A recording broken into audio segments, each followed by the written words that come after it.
Hello, kamusta tayong lahat? I praise my Father, the Creator of heaven and earth. For He is mighty, He's glorious, He's awesome, He's amazing. And His love for us is for all eternity. And I thank my Savior, my Redeemer, Jesus Christ, for giving His life on the cross, for the forgiveness of our iniquities. We are the friends of Jesus Christ. And He wants us to reign with Him in His kingdom that will never end. And now we have a hope in a future because of the precious blood of Jesus Christ. He is our kinsman redeemer, the commander of the army of the Almighty Father, the King of kings and the Lord of lords, the Messiah, the Emmanuel, the man clothed in linen, the new covenant.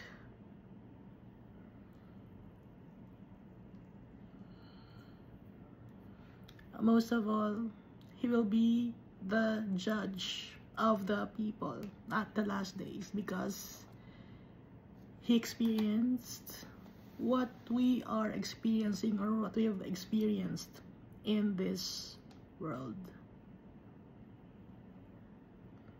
And I thank the Holy Spirit for the gift of wisdom and knowledge, for the gift of faith,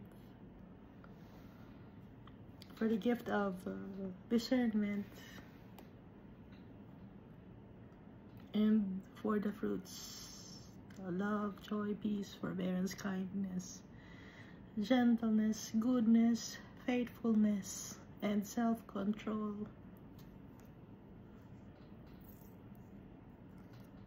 And so, we must pray without ceasing, unending prayers, anytime, anywhere. We can talk to our Father, we can talk to Jesus through the power of the Holy Spirit, because our Father lives in our hearts, and we are one with Jesus Christ.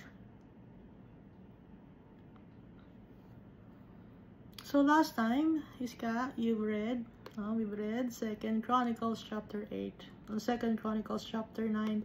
So itong 2 Chronicles chapter 8, it's Solomon's achievements, which can be found also in 1 Kings chapter 9. So 20 years na yung dumaan. So 20 years ng king si Solomon. So marami ng mga achievement na nagawa si Solomon, especially with regards to building different structures. So ang kanyang tumutulong sa kanya, because of the Almighty Father, ay si King Hiram.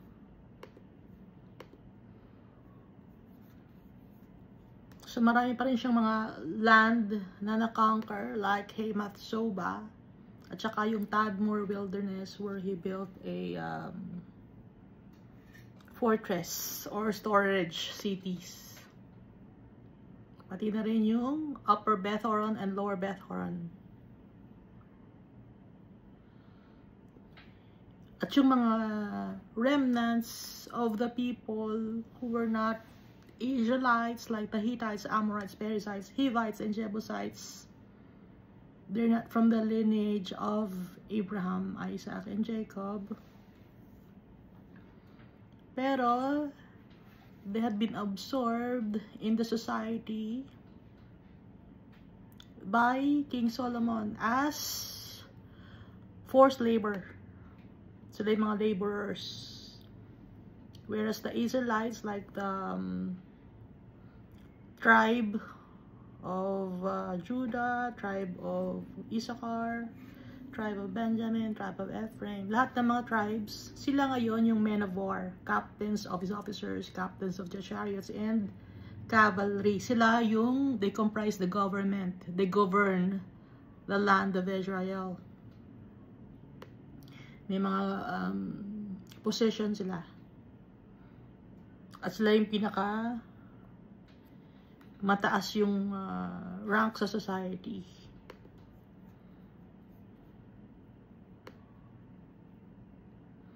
At hindi niya pinatira yung asawa niya na anak ng Pharaoh sa City of David.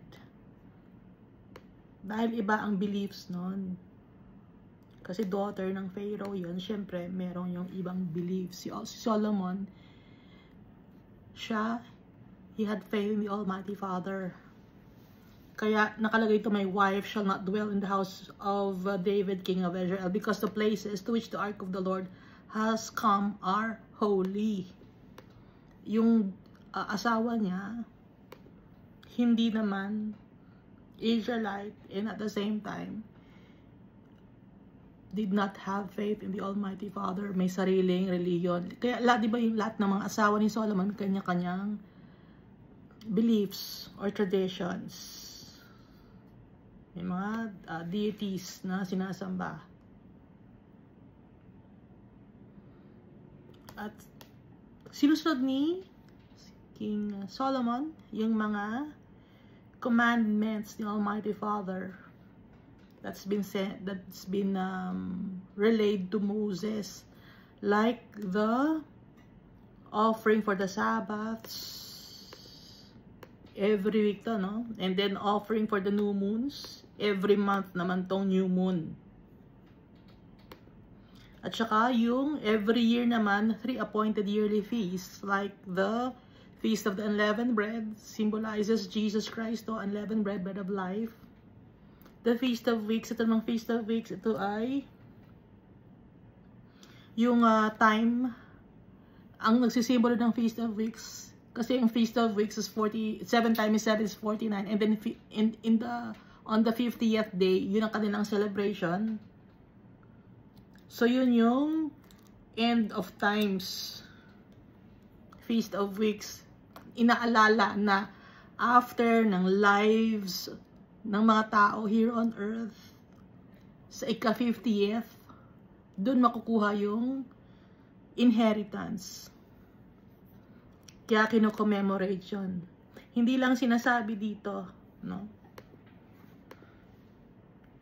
Kasi ang Feast of Weeks, 49 days, tapos sa ika-50th day, isa-celebrate ngayon. Ano ba yung 49? 7 times 7 is 49. 7 symbolizes our lives here on earth. Marami tayong,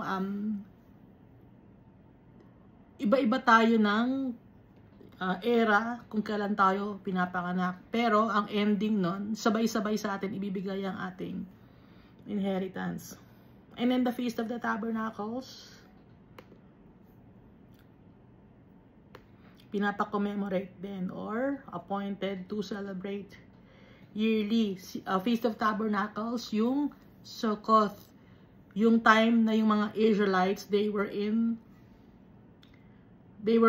the desert. Nakatira sila sa mga tents. Sukkot yun. Sinasabi doon na sojourners ang mga Israelites. Tayo, sojourners din tayo. Hindi tayo permanente dito sa mundo. Pinapaalala ni Almighty Father yun.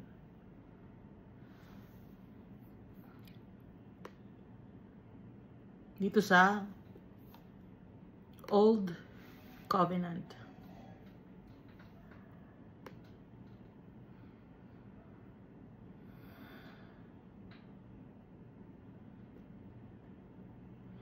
At dito pure abundance, walang war, when King Solomon was king of Israel. Kaya nga, sa Jerusalem, City of Peace, pangalan ni Solomon, peace, no? At yung gold, parang yun ang pinaka-importante. Pero yung silver, walang value. Kasi nga, yung gold, yun ang madaming gold. So, sobrang dami ng gold. Yung silver, walang kwenta. At si Solomon, meron siyang ship. Yung ship niya naka-park. Ano tawag to? Nakadaong sa Elath. Yung Elath ngayon, kung i-check yung mapa, andun yung may mga beach resort doon sa Elath. May mga hotel. Pero nung time ni Solomon, nandun nakalagay yung kanyang mga ships. At nagpupunta yung kanyang mga tauhan sa Ophir. Kasama ng tauhan ni King Hiram. So Ophir ay ang India. And then dito sa 2 Chronicles chapter 9, the Queen of Sheba visited Solomon because she was curious of Solomon. And at the same time, the Queen of Sheba was prideful. Hindi siya maniwala na may mas matalino pa sa kanya. Akala ni Queen of Sheba, siya na ang pinaka-smart, pinaka-intelligent, full of wisdom and knowledge. Hindi niya matanggap na meron pang mas magaling sa kanya. No? At dumalaw siya. She visited King Solomon with a great retinue or company. So may mga bodyguard siya, may mga dadalang may mga servants din siya, may mga slaves, may mga dadalang mga gifts for the King of Israel. And everything that Queen of Sheba had in mind, sinabi niya lahat kay Solomon. Every questions, lahat ng mga bagay, lahat ng mga hidden knowledge, itinanong niya kay Solomon at nasagot lahat ni Solomon. Paano nasasagot ni Solomon? It's because of the wisdom that the Almighty Father had given to Solomon.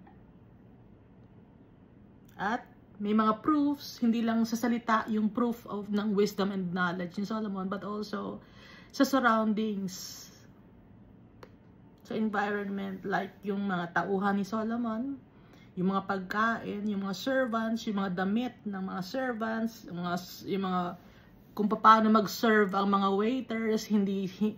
Akala kasi ng iba mga barbaric. Akala ng mga tao ngayon, barbaric ang mga tao. Nung time ni King Solomon, hindi. Meron silang uniform na. Meron, maganda rin ang kanilang service sa king. No? Magaganda yung mga gawa nila, yung mga crafts, or yung mga craftsmen nila. Perfect gumawa ng mga bagay. Unlike ngayon, machine ang gumagawa. Before, tao. So, mas maganda. At si Almighty Father ang nagbigay sa kanila ng knowledge and wisdom on how to do those things. So, ngayon, pag yung mga tao nakakakita ng mga magagandang bagay, ng mga nahuhukay, no? Like, yung mga mechanism na hindi may paliwanag, nakikita ko kasi sa internet, hindi may paliwanag ng mga tao ngayon. Paano nangyari itong bola na to, na batong bola na bilog, andito sa magkadikit na bato din, na hindi semento bato, umiikot yung bato, pero hindi mo matanggal. Ano yun? Mechanism yun. Turo ni Almighty Father yun, yung wisdom and knowledge na yun. Hanggang ngayon, yung mga tao hindi nila malaman kung paano nangyari yun. And at the same time, pati na rin yung pyramid, hindi rin alam ng mga tao paano ginawa. Pero nung time ni King Solomon, alam nila kung paano gawin niya. Nawala lang yung knowledge na yun, kung paano gawin. So, kung anumang knowledge meron tayo ngayon, yung before us, mas magaling yung kanilang knowledge dahil kahit walang kuryente, walang internet, kaya nila. Nasira lang, no, dahil sa kasalanan ng mga tao. Wickedness of the people. Nawawala ang blessings ni Almighty Father. Kaya ngayon, meron namang blessings sa atin si Almighty Father. Meron tayong kuryente, meron tayong technology.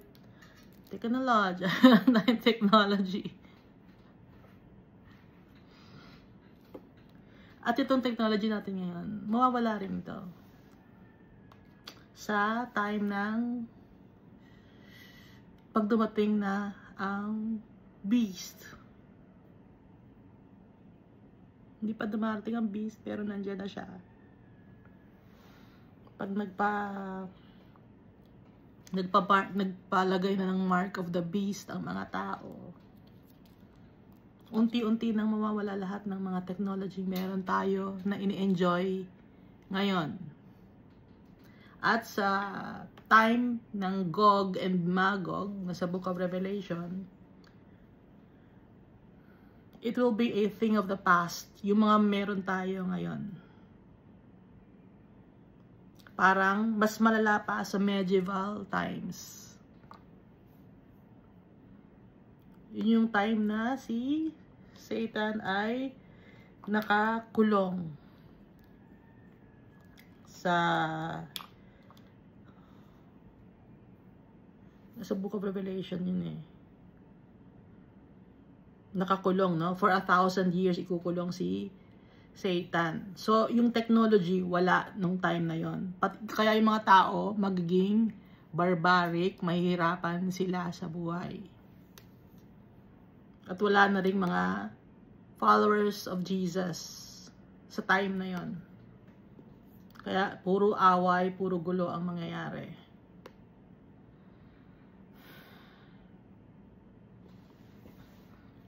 Pero mangyayari pa yon after ng Mark of the Beast.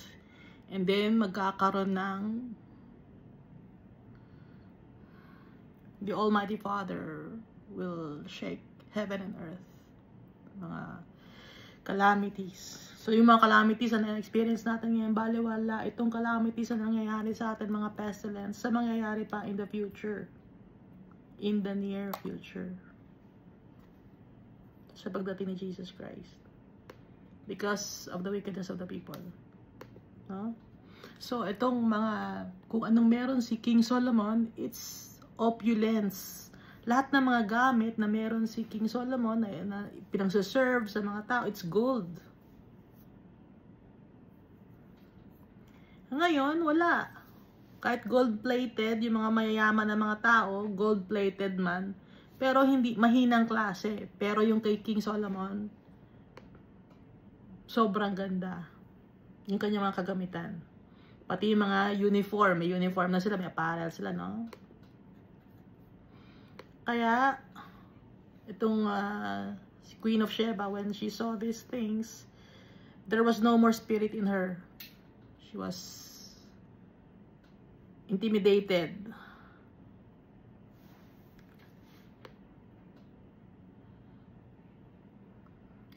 Discouraged. See? Queen of Sheba, kasi akala niya siya lang ang magaling, siya lang ang mayaman lang sila, siya lang ang mayaman, no? So yung Queen of Sheba galing yun sa Ethiopia, Yemen, bandang southern part ng Israel. So itong si Queen of Sheba, dark skinned siya.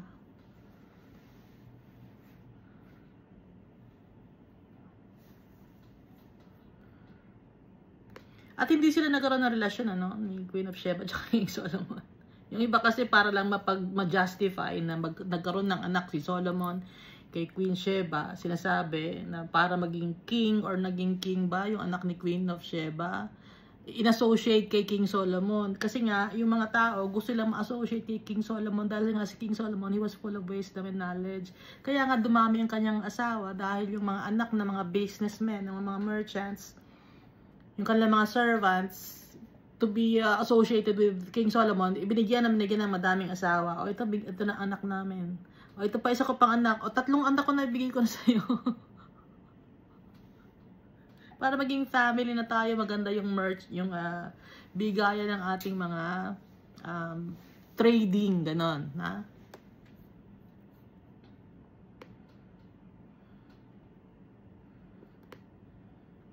At napapurihan ng pangalan ni Almighty Father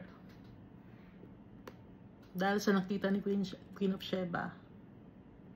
Blessed be the Lord your God who delighted in you, setting you on his throne to be king for the Lord your God, because your God has loved Israel to establish them forever. Therefore he made you king over them to do justice and righteousness. At nagbigay si Queen of Sheba ng gold, spices and precious stones. Kasi walang spices nun. Sa Israel, kulang ang mga pampalasa. Kulang yung mga pampalasa. Kasi mahal yon nung time na yon yung mga pampalasa. Kaya nga, itong mga nagkandaligaw-ligaw, itong si Columbus, ang gusto niya kasing puntahan ay India, si Columbus. Naligaw siya, napunta siya dun sa land sa North America. Pero ang gusto talaga niyang puntahan ay India.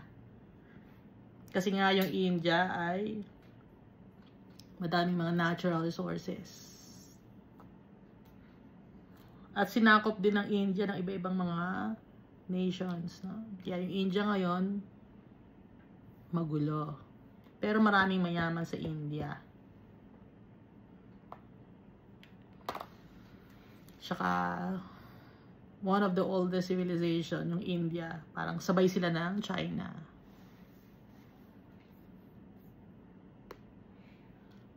So, nag-exchange gift sila. Itong si Queen of Sheba, nagbigay ng gift kay King Solomon. Si King Solomon naman, nagbigay ng gift din kay Queen of Sheba. At mas madami pang binigay si King Solomon kay Queen of Sheba. Nagbigay siya ng algum wood or agar wood. Pag i-check mo sa internet kung ano yung algum wood, hindi ma-distinguish ng internet. No? I-search nyo yung algum wood. Hindi ma-distinguish kung ano yung algum wood tsaka yung ophir. Puro mga haka-haka, pero tayo, sure na tayo. Yung algum wood is agar wood. Dahil yon ay mabango. Yung juniper, mas, ano yun, ano bang tree yun? Juniper ba? Mas rare ang algum wood.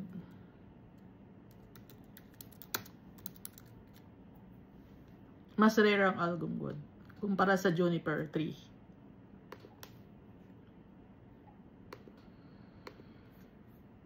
Kaya mas mahal, no? Yung algum wood or agar wood. Hanggang ngayon ginagamit para sa pabango. Kaya yung mga pabango ngayon, isang bote lang mahal na. Kasi nga, rare.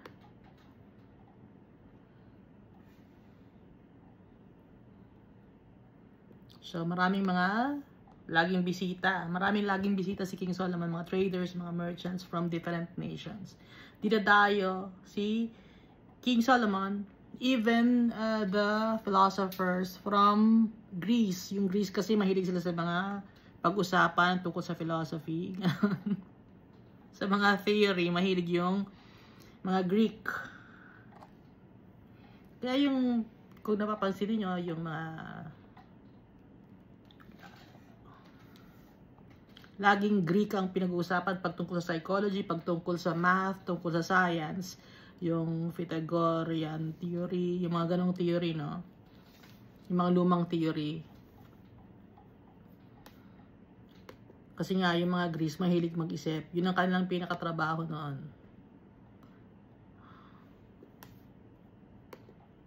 Yun ang kanilang trip.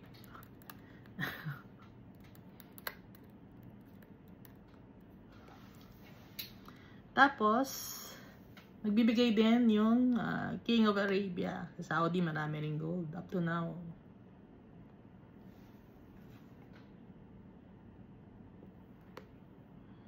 Pati mga drinking vessels, golden. Tapos, pag nagpupunta sa Tarshish, yung ship or Ophir, kasi yung Tarshish parang lugar din yon, pero Ophir din to. Hindi lang malaman kung saan sa Ophir. No? Kasi hindi, kung i-check yung Ophir and Tarshish and Agar, algum wood, hindi malaman kung ano. Pero ito ay sa India. So, ano yon? Ano ang kinukuha nila sa Tarshish? Gold, silver, ivory, apes, peacocks, and monkeys. Yun ang dala-dala ng ship pag nagpupunta ng Ophir. Saan merong gold? Sa India. Saan may silver? India. Ivory, saan galing? Yung mga elepante, Africa and India. Pero India to dahil meron ding spices na dala-dala. Yun ang importante. May mga clue kasi, no? Hindi naman galing sa Africa yung spices. Yung spices galing sa India. So, meron din mga apes. Sa Pilipinas, walang apes. Meron tayo, unggoy. At wala rin peacock dito sa Pilipinas. Meron tayo ay pabo. Or turkey na imported pa. Kaya, ang Ophir or Antares is hindi Philippines. Yung may gumawa ng book, ang Ophir daw ay Philippines, mali yung book niya, huwag niyong bibilin. mali yun. Kaya si King Solomon, siya na pinakamayaman sa buong mundo nung time niya, in riches and wisdom.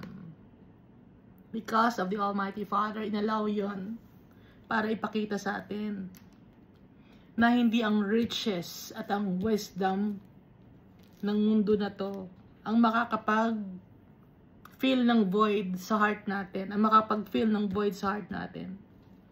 Si Almighty Father. Kasi si King Solomon, sobrang yaman niya, sobrang full of wisdom niya, napalayo siya kay Almighty Father.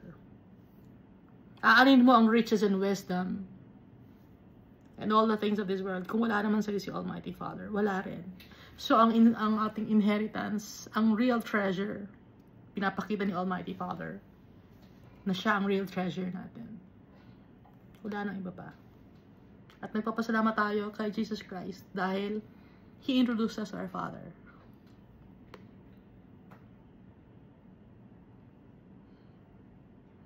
So, nag-i-import din ng kabayo from Egypt, tsaka ng chariot from Egypt si King Solomon, and then binibenta, no? Binibreed yung kabayo, tapos binibenta. Magaling din yung business acumen ni Solomon. Kasi nga, wala pa sa knowledge siya. But like all men, lahat may ending ang buhay ng tao.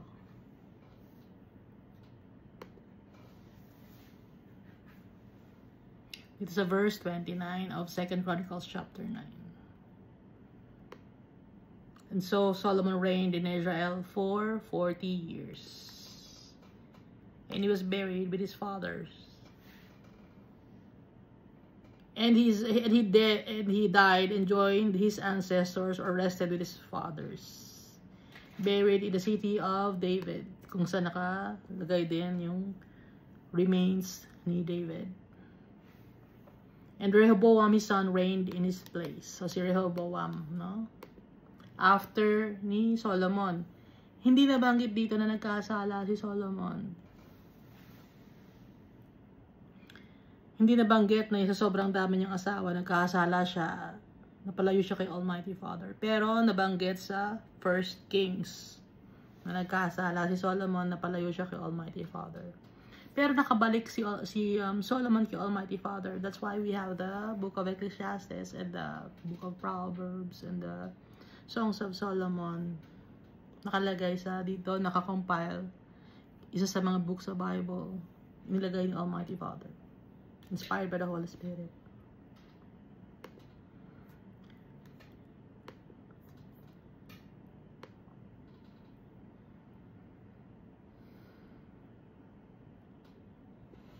So, dito tayo sa 2 Chronicles chapter 10. Itong 2 Chronicles chapter 10. Meron din ito sa 1 Kings chapter 12. And Rehoboam went to Shechem. Shechem, ito ay si Shechem. Natatandaan natin si Shechem. Shechem, he was the one who molested Dinah, the only daughter of Jacob, the only sister of the 12 sons of Israel, si Dinah. So, naging Shechem na ang lugar, pero originally, it was a name of a person who molested Dinah. Gustong pakasalan si Dinah kasi gustong-gusto ni Shechem, ganda-ganda siya kay Dinah. Inagalit si Simeon, tsaka si Levi, dahil napahiya ang kanilang family. So, ang ginawa ay kailangan daw nila magpa-circumcise. So, si Shechem, pati na kanyang father, and all the men in their tribe or community, they were circumcised on the same day. Pero sa third day, syempre mahina pa sila. Saka sumugod si Simeon at si Levi kay Shechem, pinatay nila si Shechem, and all the men, and they plundered the city. So itong, kaya Shechem na ang name ng lugar, no? Para maalala na yun ang tao na yun ang pinatay ni Simeon at saka ni Levi.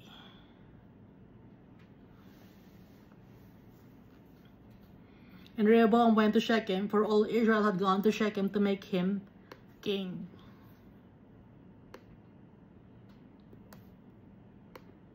So it happened when Jeroboam the son of Nebat heard it, he was in Egypt where he had fled from the presence of King Solomon, that Jeroboam returned from Egypt. Si Jeroboam, he was a servant of David.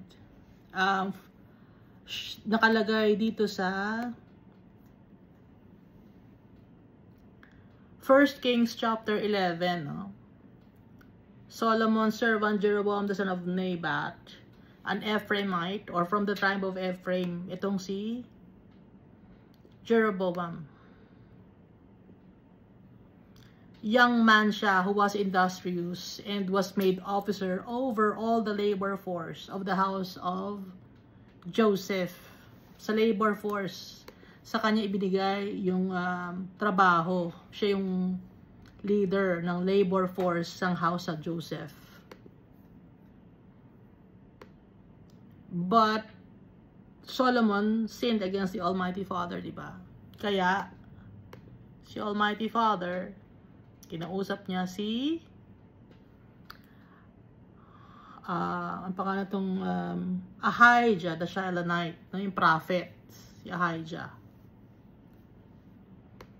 So si Ahijah merong dadalang cloth, hinati sa 12. At yung 10 cloth, ibinigay kay Jeroboam, and then the 2 cloth symbolizes Judah and Benjamin. So ibibigay kay Jeroboam at ang promise the Almighty Father, if you will be obedient to the commandments of the Almighty Father, faithful to God, sa kanya ibibigay ang blessings. But etong si Jeroboam, tumakas siya, pumunta siya ng Egypt. Kasi nga, galit si Solomon. Gusto siyang ipapatay. Tumakas siya papuntang Egypt. Ngayon, nung si Jeroboam na ay nasa Egypt, syempre, ang mga tao doon, they were into idolatry. Na-influensyahan ng wickedness si Jeroboam when he was in Egypt. Kaya nung pagbalik niya ng Israel, when he heard that Solomon had died, bumalik siya sa Israel. At daladala niya yung natutunan niyang wickedness sa Egypt, si Jeroboam. So ituloy natin ito, no? Then they sent for him and called him, and Jeroboam and all Israel came and spoke to Rehoboam, no? Ito pala, sorry. And Rehoboam went to Shechem, and all Israel had gone to Shechem to make him king. So it happened when Jeroboam the son of Nebat heard it, he was in Egypt where he had fled from the presence of King Solomon, that Jeroboam returned from Egypt. So galing siya ng Egypt, nalaman niyang patay na. So ambitious. At nagkaroon siya ng lakas ng loob. At yung wickedness nasa kanya na kay Jeroboam, nakuha niya sa Egypt. Na-influensyahan siya ng Egypt. Verse 3, then they sent for him and called him, and Jeroboam and all Israel came and spoke to Rehoboam. So kinausap nila si Rehoboam, si Jeroboam, and the men of Israel. Your father made our yoke heavy. Now therefore lighten the burdensome service of your father and his heavy yoke which he put on us, and we will serve you. Wag mo kaming pahirapan. Pag hindi mo kami pinahirapan, pag magiging kasi stricto si Solomon, nahirapan ng mga tao. Kasi nga, full of wisdom and knowledge si Solomon. Hindi siya maisahan ng mga tao. Kaya, yung mga tao, hirap. Kaya sabi ng mga tao, your father made our yoke heavy. Now, therefore, lighten the burdensome service of your father. And his heavy yoke which he put on us, and we will serve you. Kasi nga, may mga training din yung mga tauhan ni Solomon. Pinatrain niya sa mga tao. Kaya hirap yung mga tao. Kasi si King Solomon, mataas ang kanyang level. So, tinutulungan niya yung mga tao na mag-level up. Hindi kaya ng mga tao na hirapan sila. Kasi, yung wisdom and knowledge na meron si Almighty Father, binigyan niya si King Solomon. Kaya nag-level up ngayon si King Solomon. Ngayon, tinutulungan ni King Solomon yung mga tao na mag-level up din. Pero nahirapan yung mga tao. Hardworking din hardworker si King Solomon. Verse 5, so he said to them, come back to me after 3 days, and the people departed. So si Rehoboam sabi, balikan nyo ako after 3 days. Pag-iisipan ko muna kung ano ang mga sinabi nyo. Kung ano, after 3 days, bibigay ako ng desisyon. Kasi sabi nyo, nahihirapan kayo. Gusto nyo na maging madaling trabaho. Pag-iisipan ko muna. Then King Rehoboam consulted elders who stood before his father Solomon while he still lived, saying, how do you advise me to answer these people? So lumapit si King Rehoboam sa advisor ng kanyang father. So yung mga elders. So these men, they were experienced already when it comes to governing people. At syempre, naturuan sila ni King Solomon. Kaya, full of wisdom and knowledge na rin yung mga elders. Kasi, isinare ni King Solomon yung kanyang wisdom and knowledge sa kanyang mga tao. Verse 7, and they spoke to him saying, if you are kind to these people, sabi ng mga elders, and please them, and they spoke, and speak good words to them, they will be your servants forever. Maging kind ka sa mga tao, at dapat mapasaya mo sila. Maging maayos ang pakikipag-usap mo sa kanila. Para nang sa ganon, sila ay maglingkod sa'yo. Kasi, kung susungitan mo sila, syempre, aayaw sila, magrebelde sila. Natatama naman, di ba? So, itong si Rehoboam, hindi siya nakaranas ng hirap ng buhay. Even yung kanyang mga friends. Kasi nga, in the time of King Solomon, it's a time of plenty and bliss and peace. Nung time ni Solomon, it's a time for, nung bata pa si Solomon, na-experience niya yung war. Etong si Rehoboam, hindi niya naka-experience ng war. Maganda yung buhay niya. Hindi siya nagutom. Maganda yung surroundings na kinalakihan niya.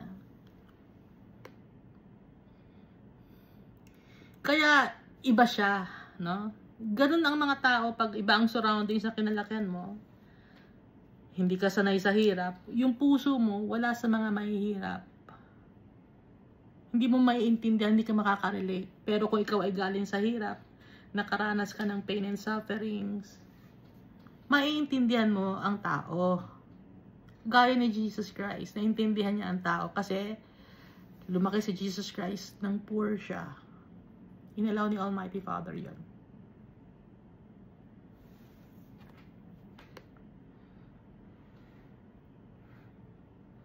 Ngayon, itong si Rehoboam, hindi niya naintindihan. Kaya ang ginawa niya, but he rejected advice which the elders had given him and consulted a young man who had grown up with him, who stood before him. So, ang hiningan niya ng advice, yung kanyang mga friends. Kasi noong time na to, meron na rin silang school. So, may mga barkada na rin siya at may nagtuturo na rin sa kanila ng kung ano yung mga ginagawa sa society, sa government. Ini-introduce na rin sa kanila. May school na rin noong time na to. May training sila. Ngayon, yun ang tinanong niya na advice, yung kanyang mga kasama, mga kaedaran niya, na mga hindi rin naka-experience ng pain and sufferings and trials and tribulations and famine and pestilence and war. Hindi naka-experience. Kaya ang sagot, and he said to them, What advice do you give? How should we answer these people who have spoken to me, saying, lighten the yoke which your father put on us? Sabi, nahihirapan daw sila. Kaya dapat hindi sila mahirapan. Ano ang may papayo nyo sa akin? Verse 10.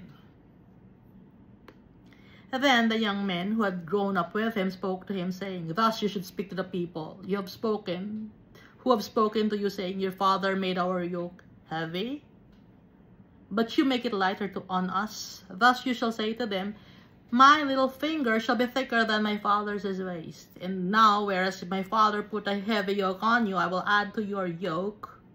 My father chastised you with whips, but I will chastise you with scourges. Walang sympathy. Ganon, nahihirapan kayo. Pinahirapan ba kayo ng tatay ko? O sige, kung ako naman na mag-reign sa inyo, mas papahirapan ko kayo. Dodoblehin ko pahirap. Siyempre, yung mga tao, hindi nila gusto yun. Kasi nga, hindi sila naka-experience ng kahirapan ng buhay. Itong mga friends ni Rehoboam, pati na si Rehoboam.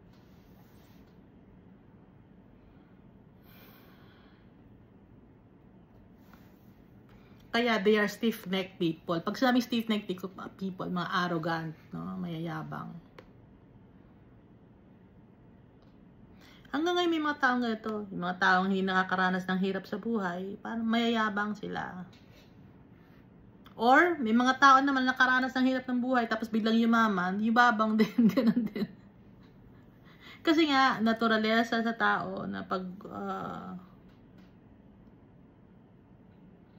may kaya ka, wicked ka. Iba lang kung si Almighty Father, i-change niya yung heart mo. At willing ka na yung heart mo ay ma-change by the Almighty Father. So Jeroboam, all the people came to Rehoboam on the third day as the king had directed. Bumalik ngayon si Jeroboam kay Rehoboam. Ano na ang iyong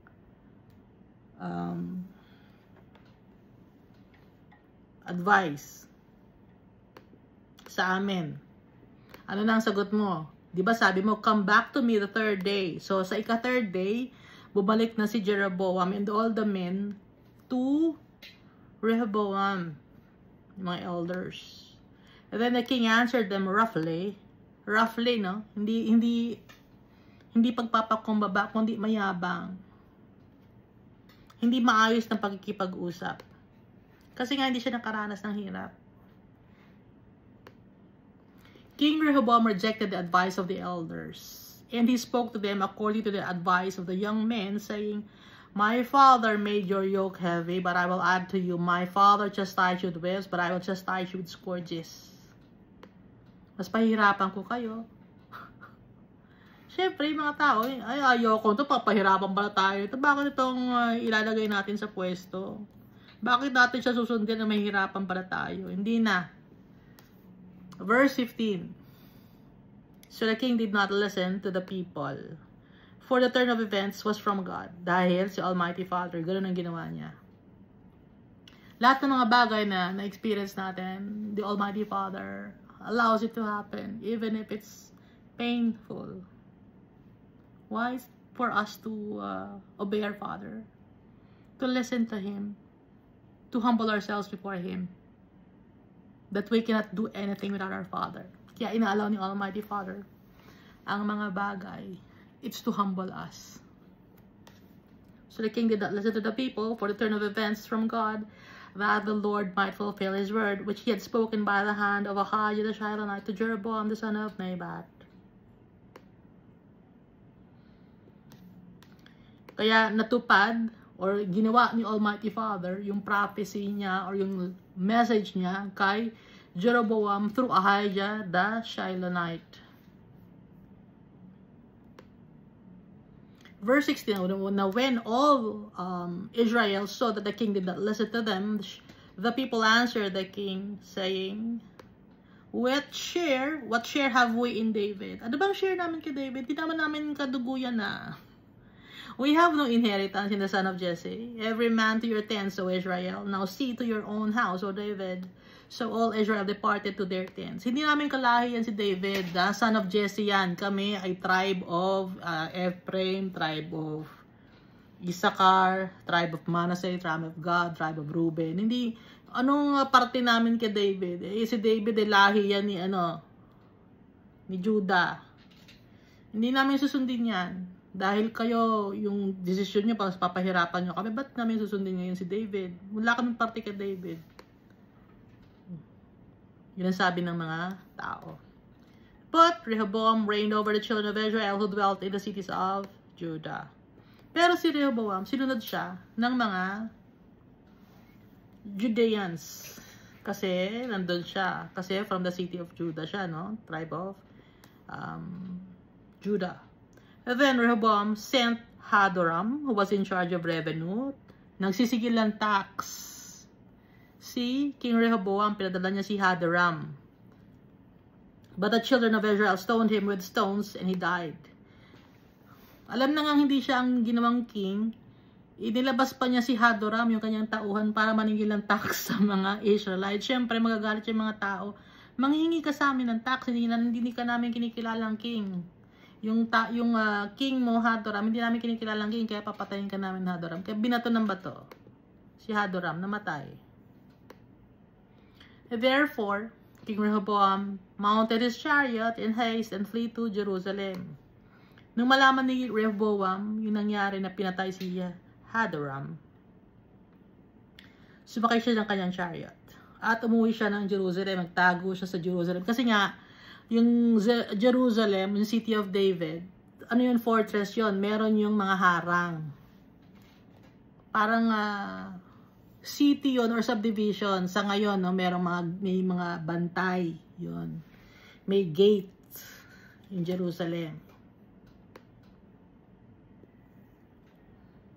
Fortress yon in Jerusalem. So, Israel has been in rebellion against the house of David to this day. Hindi hanggang ngayon, ano? Nung sinulat lang itong 2 Chronicles. Tsaka yung 1 Chronicles. Kasi nangyari na ang lahat ng mga tungkol sa mga kings bago na kumpleto itong 1 Chronicles and 2 Chronicles. Dahil nag-i-interview sila ng mga tao tungkol sa mga accounts ng mga kings. Pero itong 1 Chronicles and 2 Chronicles, nakafocus ito sa, especially itong 2 Chronicles, nakafocus ito sa King of Judah. 2 Chronicles chapter 11. Now when Rehoboam came to Jerusalem, he assembled from the house of Judah and Benjamin 180,000 chosen men who were warriors to fight against Israel, that he might restore the kingdom to Rehoboam. So, ang ginawa ni Rehoboam, nasa Jerusalem na siya, tinawag niya lahat ng mga valiant men or men of valor ng Judah at saka ng Benjamin. So, kung mapapansin natin yung Judah at Benjamin. Judah, doon galing si David, Solomon, na king. And then sa Benjamin, sinong king doon? Si King Saul. So, nag-merge, no? Yung dalawang tribe kung saan galing yung mga kings. Whereas the other tribes, kung saan hindi galing doon ng mga king, sila naman ang nagsama-sama. So, they were 10. Itong galing na king, dalawa lang sila. So, pinatawag niya yung mga tao to fight against the people of Israel.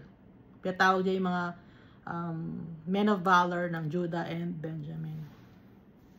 But the word of the Lord came to Shemaiah, the man of God. Pero, merong prophet, Shemaiah, kinausap ni Shemaiah ang king na wag gagawin ang bagay na yon. Dahil, kaya nangyari ang bagay na yon dahil kay Almighty Father. So tayo, susundin natin si Almighty Father. Mapapahamak tayo. Masisira ang buhay natin. Huwag niyo subukan, masisira ang buhay natin. Pag naging disobedient tayo kay Almighty Father. Dahil si Almighty Father, hawak niya ang mundo. And He created us. We are not our own. Even our soul. It's the Lord's. It's not ours. Hiram lang lahat ng mga may kung anong meron tayo. And so we must trust our Father because He loves us so much. Hindi niya tayo gustong ipahama, kundi He wants us to claim our birthright, our inheritance as His children. Thank you, and God loves us all so much.